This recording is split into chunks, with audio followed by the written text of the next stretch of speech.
Mr. Bean mentioned this map, and we wanted to, again, reinforce or reemphasize what he mentioned.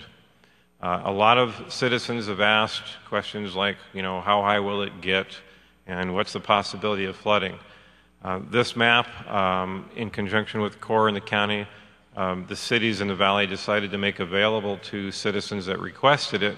However, it's a very complicated map to understand. You almost have to be a hydrologist or a meteorologist to appreciate the fact, as Mr. Bean indicated, that it's just a potential snapshot. An analogy might be trying to understand what the probability would be of an earthquake in the Seattle area, what the magnitude would be, when it's going to happen, and what's going to be the effect on my house.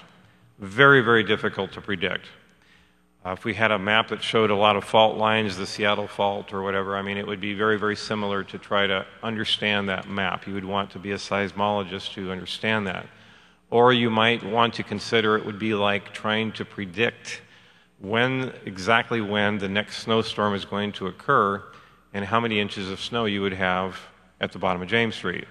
It's a very, very difficult thing to predict, so it's a model. And please, when you review it, read the fine print at the bottom. It's just something that we would like you to be very cautious with. It's just a potential example. Again, this winter, we think that you can fully expect to see backwater in the vicinity of Smith Brothers Dairy. This is, again, quite normal. That's the freeway and on the right and West Valley Highway on the left. In years past, we had a permanent water over roadway sign that we would unfold every winter along that. We have since raised the road, but we do expect this kind of flooding, which we believe is normal. And to the west of that, we have, again, the Mullen Slough area, which is another natural creek system that drains into the river when it can, and when it can't, the river backs up into it.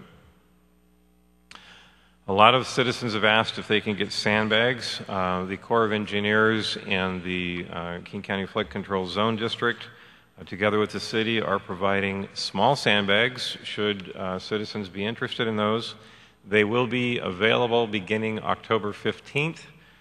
This is just the empty bag itself. From 7:30 a.m. to 4, you can obtain them by going right down James Street to the west until you almost run into the river. Please don't run into the river. But immediately to the left is our operations, and you can pick up 100 bags per household and then take them to one of the locations shown on the map behind me and fill them. There are some volunteer groups that will help people that are interested in having help to fill them. But as you might imagine, the city itself, together with the district and the Corps, we're going to be working at the levee, should we need to be. There have been a few other questions that have been raised that I would like to answer. One of them is, how safe is the drinking water going to be? The city of Kent enjoys one of the best water systems in the area. We're envied by a number of our municipal neighbors. Our water supply is derived from sources that are well to the east, and we do have some wells as well. They will not be affected by any type of seasonal or normal flooding or even significant flooding should that happen in the valley. The water system in the valley operates under pressure. We have the ability to manipulate that pressure if we need to. It's roughly 60 pounds per square inch, which is what most people like when they take a shower. And that pressure is maintained positively so that it exceeds any type of pressure that could be given on that from say a flood should that happen. It is possible that you could have a water line break. Usually that would occur if a big tree went underneath a bridge or something like that. Pretty rare, but should that happen, we are already prepared to isolate that. And our plan for dealing with any potential threat to our water system has been reviewed by the State Department of Health, and we feel that we're in fairly good shape. On this note, I would also like to talk just very briefly about the sanitary sewer system. Again, the sanitary sewer system is separate from the storm sewer system. The storm sewer system has the grates, and that's what drains the streets during normal times. The sanitary sewer system for city residents is basically where your toilets and your laundry fixtures, dishwashers drain to. The sanitary sewer system operates under the water level all year. The main interceptor, which you might equate to, say, Interstate 5, it's a 6-foot diameter pipe. It's called the Auburn Interceptor.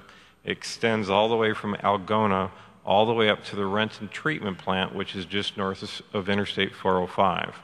That interceptor sewer is well below the water table level, and it operates under water pressure all the time. So if there was any type of problem, say we had some additional water over the top, it will not make a significant difference. And King County Metro, who operate the treatment plant, have assured us that they are expecting the plant to operate normally. What that means closer to home here in Kent is that should there be any problems downstream, we expect our system to operate normally.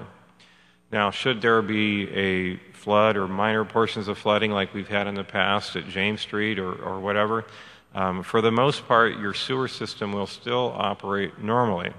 Now, if it gets worse than that, then there could be some backwater that develops, but it would only affect those portions, those residents that are in the valley directly.